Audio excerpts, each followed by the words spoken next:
туда убежал. Представляете, подхожу к этому месту, думаю, куда поставить камеру для хорошего кадра, да, чтобы снять проходку к землянке. И чуть ли на зайца не наступил. Иду, и прямо он раз резко вскакивает и побежал. Я даже, честно говоря, не ожидал, потому что голова занята была другим. Ну, а тут, хоп, и зайчик выскочил. Лес, конечно, зелень все скинул, и территория стала проглядываться на большие расстояния. Как-то даже чувствую себя сейчас здесь неуютно. Быстрее бы, что ли, снег уже выпал в конце концов. Это канал Лесной Строитель. Пойдемте.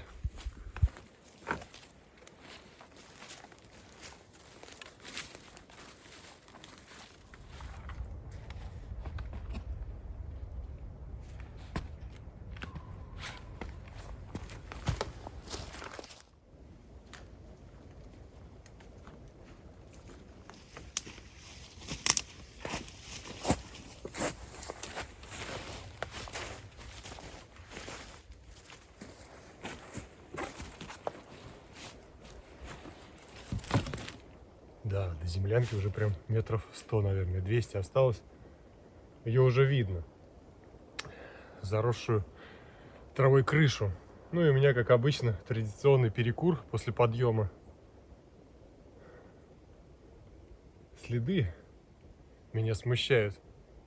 Сейчас шел по своей тропе, по которой всегда хожу, и смотрю следы. Либо это животные, но, скорее всего, нет. Это больше похоже на человеческие следы, как будто кто-то шел и подскальзывался в сырую влажную погоду.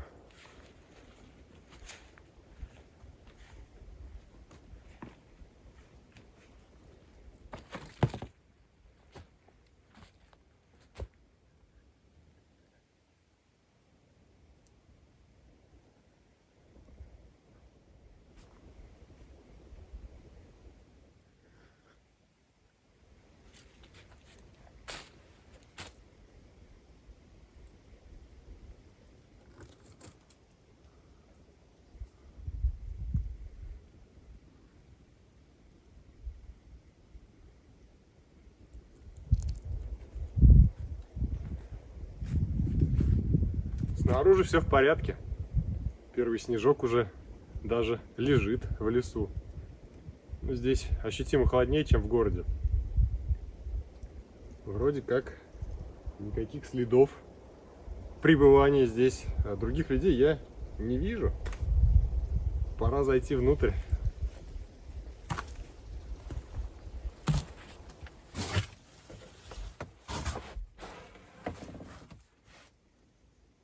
Ох.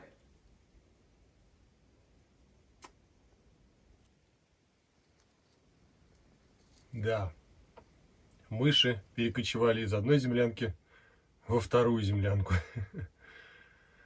Оставлял я здесь чай. Еду, кстати, никакую не оставлял. Только чай, подсолнечное масло, соль. По-моему, даже специй нет. Но в пластиковом контейнере. Я его закрыл и поставил на полку. По всей видимости, они, как они, может быть, она, мыши, я не знаю, сколько их тут, уронили этот контейнер. Естественно, все здесь рассыпалось. Ладно, ничего страшного, это я сейчас уберу, по-быстренькому подмету. А вот куда контейнер положить, надо будет подумать.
После прошлого посещения этой землянки я почитал комментарии под видео и вынужден, наверное, согласиться с человеком, с одним.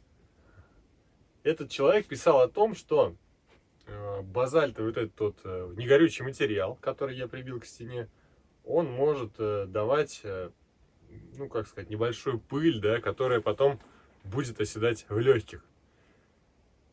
Вследствие чего могут быть вызваны определенные заболевания легочные, да, там бронхит, еще что-то. Не буду вдаваться в подробности. Поэтому рекомендуется каменную базальтовую вот эту вот вату все-таки закрывать сверху еще и фольгой. Да и вообще, это будет своего рода отражателем. Фольга будет отражать тепло от трубы, дымохода.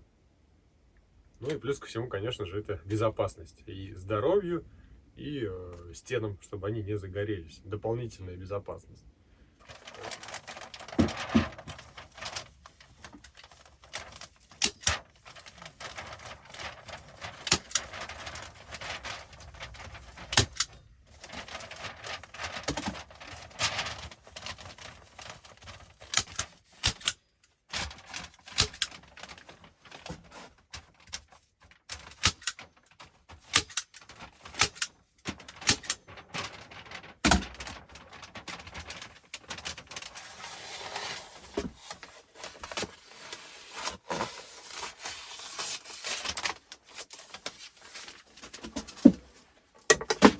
Отлично.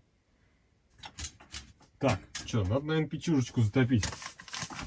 Чувствую, становится прохладно. Потому что я с открытой дверью сейчас здесь нахожусь. Проветриваю запахи вот эти, да, мышиного помета. Ну и что тут вообще происходило. Влажность всю выветриваю. Дверь вообще не надо закрывать по-хорошему в землянку. Ни осенью, ни весной. Дверь можно закрывать и нужно закрывать только зимой, когда уже совсем холодно, и в первую очередь для того, чтобы снег сюда не заметало внутрь помещения. А в другие сезоны, весна, осень, лето, землянка должна проветриваться постоянно.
Блин, а?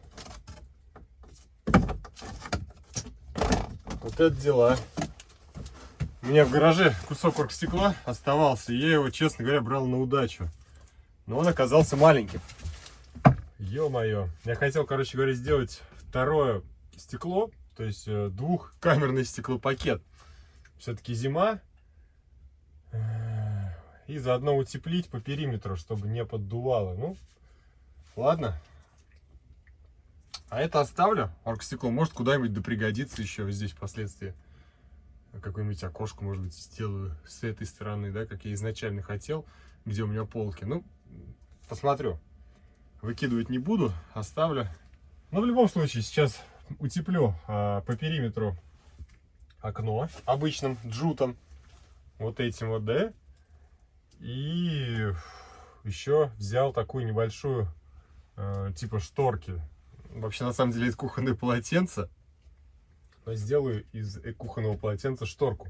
Ну, во-первых, светло, рано встаешь из-за этого, да, то есть там 6 часов солнце светит летом особенно, если не в 4 утра, и просыпаешься из-за этого. А во-вторых, все равно какие-никакие, а мысли там возникают, да, что вдруг кто-то подойдет да посмотрит. Даже, наверное, страшнее было бы, что это будет там не какое-то животное, а человек. Представляете, грибник идет, с утра пораньше пошел, ты тут спишь, а он подойдет, сюда свое лицо как покажет в окно, и с испугу так вот можно и начать заикаться, наверное. На самом деле я шучу. Но в целом шторка здесь нужна. В первую очередь все-таки от солнца летом.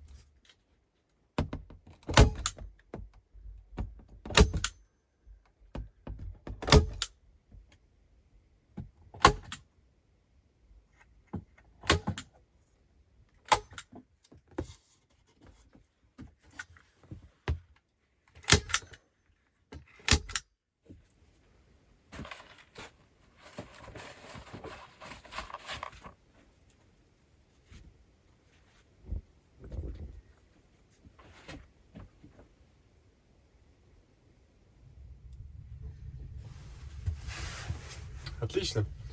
Вот такое вот обычное кухонное полотенце в магазине купил. Что-то там оно рублей в 200 мне обошлось.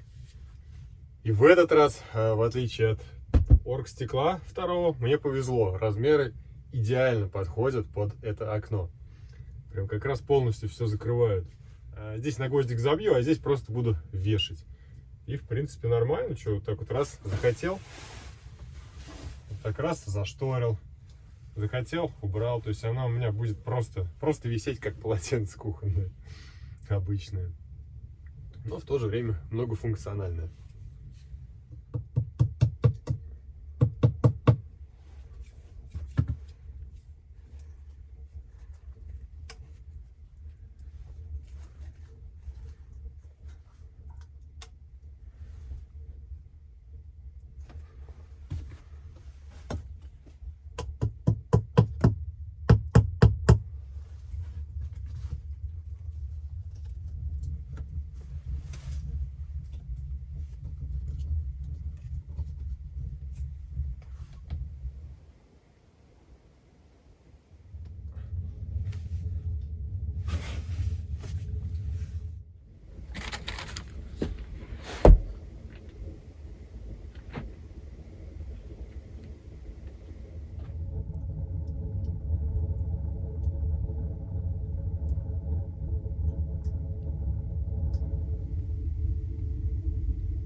Сейчас здесь уже показывает плюс 18. Но, по сути дела, мне не особо интересно, какая температура здесь, внутри землянки. Мне больше интересует, что там снаружи, особенно зимой.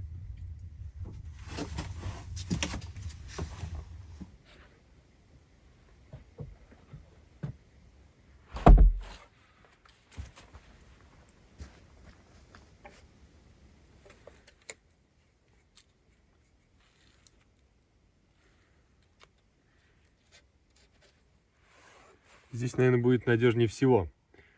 Не попадают солнечные лучи, не капает дождь на термометр, да? Самые точные показания будут именно тут. Потому что если я повешу на дом, то тепло дома будет искажать уличную температуру.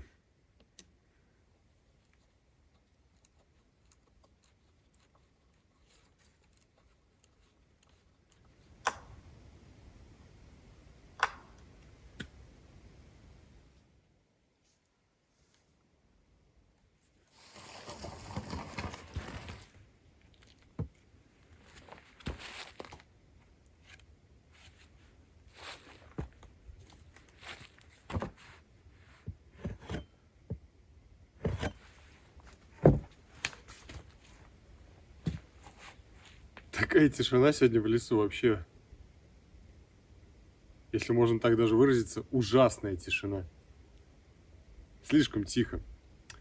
Но самое интересное, что я сейчас на что обратил внимание, все серое какое-то, такой коричневого цвета. И смотрите, землянка прям такой клочок зелени. Интересно, газонная трава когда вообще желтеть-то должна? 6 ноября в лесу зелени нету практически, зато газонная трава зеленая. Наверное, и до декабря зеленый будет. Ладно, пойдемте расскажу, что я хочу сделать вообще. У меня есть очаг дакотский, да? Но до сих пор нет на него крышки. И сейчас как раз этим и хочу заняться. Там 3 или 4 досточки, вместе их собью, сделаю круглую крышку, то есть я отпилю все как положено, чтобы она была красивая такая. То есть, представляете, зимой пришел, а здесь куча снега, его надо будет выгребать. А крышку просто поднял, и все, вот тебе костровище, пользуйся без проблем. Именно для этих целей мне и нужна крышка. Да и вообще, если готовить что-то вкусное, на углях, например, да, можно хорошенько прожечь дрова, побольше дров, да, сделать побольше углей, положить что-то туда, запекаться и накрыть крышкой. Как духовка будет такая своеобразная. Приступим?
Ну что, практически получилось сделать круглую крышку.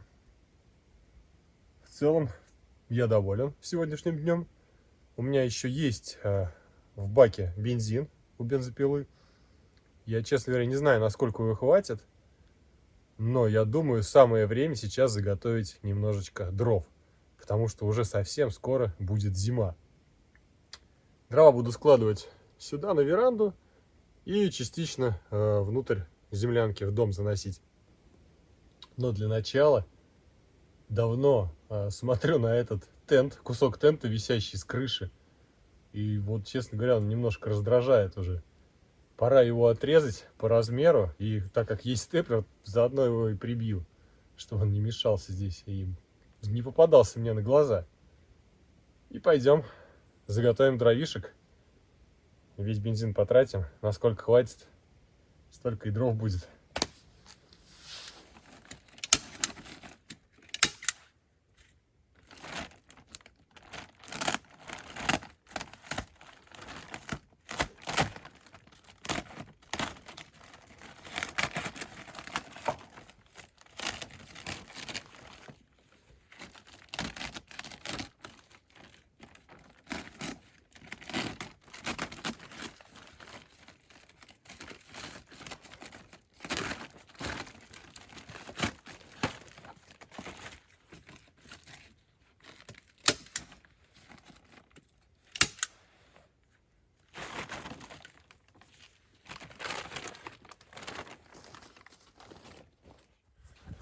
Пилить так уж сразу что-нибудь толстенное, и чтобы много дров было. Вон, вижу, валяется.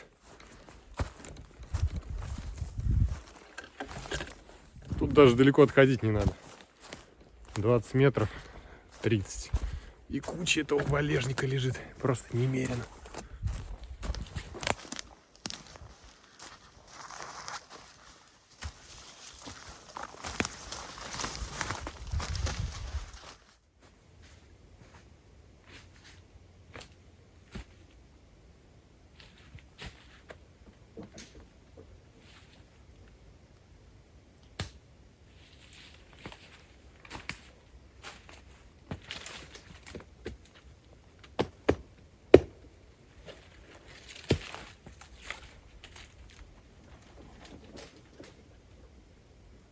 Вот к вопросу о том, где я беру валежник. Смотрите, вот эта сосна упала прямо на березу. А береза, между прочим, живая. Листья вон есть. Да и вот, две сосны на дерево завалились. Тоже мешают расти по-хорошему. То есть, по сути, вот 3 дерева, раз, два, три сосны, равнёхенькие. И, в принципе, дров здесь будет от них очень много. Пили не хочу, и плюс ко всему еще и помогаешь природе. Береза будет спокойно расти. То дерево, что там, клен, что ли, тоже будет спокойно расти. Так что валежник по-хорошему нужно убирать. Ну, по возможности, конечно. Тут даже корневой системы уже нет. То есть дерево отделилось от корневой системы. Тут, сейчас посмотрим. То же самое. Трухля.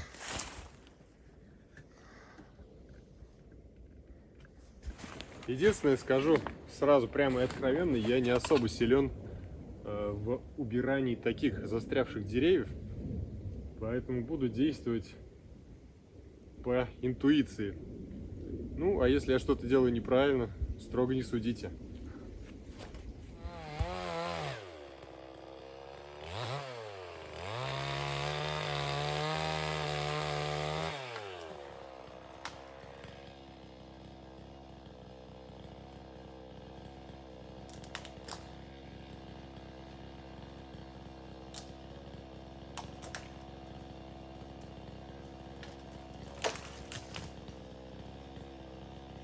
Слушайте, ну, одно дерево повалить удалось. Наверное, пока сейчас лучше отнести все напиленные бревна туда поближе к землянке и напилить их. А если бензин останется, то как раз попробовать положить еще вот эти два дерева. Ну вот это, которое на березе, конечно, однозначно надо убирать. Оно прям придавило хорошо березку. Да и это тоже второе. Тоже надо убирать.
Знаете, меня иногда спрашивают в комментариях по поводу моей аккумуляторной той пилы, да,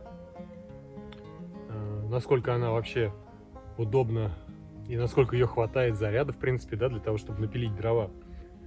Ну, я думаю, вы все поняли. Те, кто смотрел мою прошлую серию и смотрит сейчас. В общем, аккумуляторная пила – это баловство. По крайней мере, та, которая есть у меня. Возможно, есть какие-то аккумуляторные пилы хорошие. Я не берусь судить, но, на мой взгляд, бензопила это киллер, это убийца дров, убийца деревьев. То есть, пожалуйста, на одном байке можно ехать и ехать и ехать. Да, сколько я уже чего напилил. И, в принципе, там еще даже бензин есть. 1 бак бензина. Но, конечно, аккумуляторная пила намного тише в лесу работает. То есть, если у вас есть желание от кого-то спрятаться, укрыться, да, то, конечно же, аккумуляторная пила намного лучше. Ну и хватает ее там буквально раз, два, три пила и все. И она села. Короче, я не рекомендую.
Кстати говоря, бензин у меня все-таки кончился в бензопиле, но я вот еще мелкое дерево притащил, вот такое вот, напилил его и все, бензин закончился. Вовремя. Главное вовремя. Все успел сделать, все напилить и даже крышку сделал для очага. Сейчас тогда наколю дров в земляночку уже, чтобы там внутри тепло было. Как раз на ночь мне должно этого хватить. Да, и костер разведу. Буду готовить вкусное блюдо. Есть уже хочется очень сильно.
Лепота.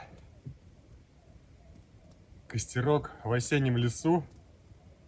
Это то, что я хотел сегодня. Не поверите, даже неохота внутри сидеть. Да, там тепло, да, там печку уже помещение нагрело. Ну, я не знаю, ну, градусов до 25 совершенно точно. Охота как можно дольше побыть на улице. Уже совсем просто скоро будет здесь везде снег лежать, да, будет метель идти, мороз минус там 20. И у костра, конечно же, тоже можно будет посидеть, но такого комфорта, как сейчас, не будет совершенно точно.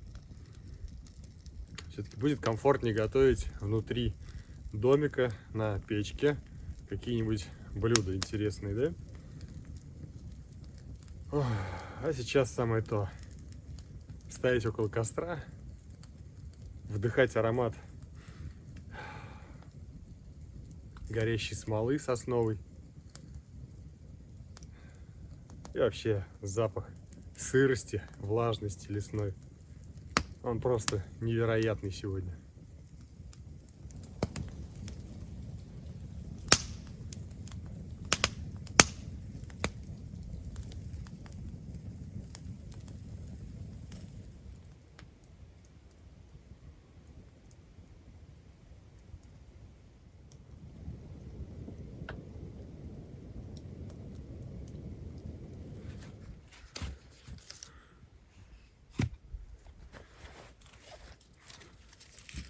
Сегодня буду готовить мясо. Запеку его в фольге. Опять в своей любимой фольге, да. Но сделаю на обычном куске лопатки свиной. Сделаю много надрезов, нашпигую чесноком и просто посыплю специями. Разотру их, вотру туда немножко. Заверну фольгу, как костер прогорит, появятся угли. Ну, на часочек, наверное, запекаться оставлю и накрою сверху крышкой.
На улице 0 градусов, а здесь внутри градусов 25-то точно есть. Фу. А то у меня были сомнения в первое время по поводу этой печки металлической, да, что ну, не будет сильно прогревать помещение, не будет долго тепло держать. Ну, блин, у меня здесь шибер есть. У печки поддувало, которое можно полностью закрыть, и приток кислорода, соответственно, вообще не будет кислород поступать в тело печи. Ну а за счет шибера тяга тяга будет небольшая. И, соответственно, горение будет медленное. Мне кажется, можно полностью ее забить дровами, и часа 3, наверное, может быть, даже и побольше, она будет гореть на медленном тлении. А сейчас здесь прям ощутимо, очень жарко.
Думаю, часа будет более чем достаточно, чтобы мясо пропеклось. И вот насчет печки все-таки думаю, оставлять, не оставлять ее. Ну, а вдруг на самом деле кто-то, да, придет, вот так вот замерзнет, хоть просушит вещи свои.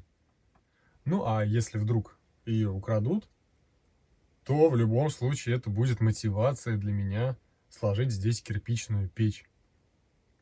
Как раз снежок уж скоро выпадет. На волокушах можно будет кирпичи сюда носить. Ну, а что, тут порядка 80 штук надо.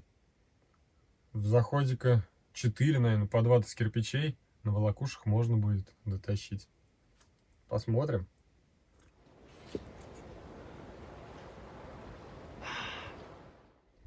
Вы не представляете, какой стоит запах мяса.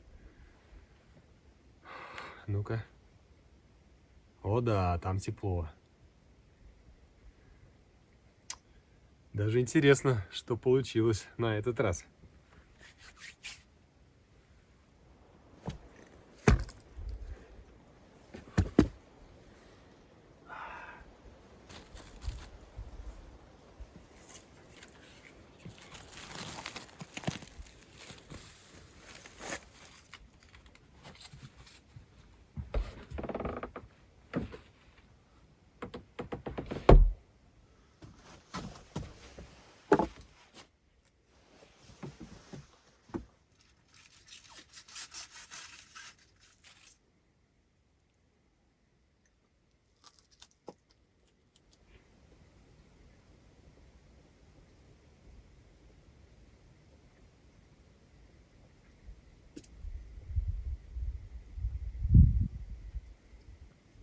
Слушайте, ну, это великолепнейшее мясо. Оно настолько нежное, настолько сочное, что просто не передать словами. Вот честное слово. И все благодаря тому, что оно жарилось на углях. И плюс ко всему доходило еще в этом очаге, да. Благодаря крышке все тепло отражалось. Ну, как в духовке практически пропеклось все. Вообще ни намека на то, что оно не готово. Я, наверное, сейчас половину куска точно уговорю. вкус, ну, просто восхитительный, честно.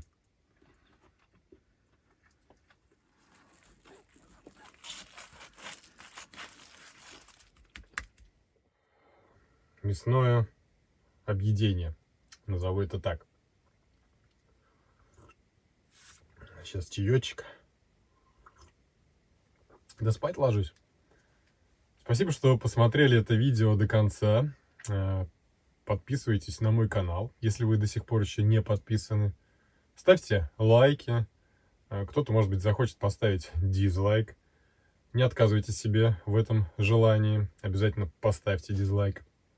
Ну, а кто-то, может быть, захочет еще написать комментарий. Буду очень рад услышать ваши мысли по поводу этого видео. Ну и, может быть, вообще что-то интересное расскажете.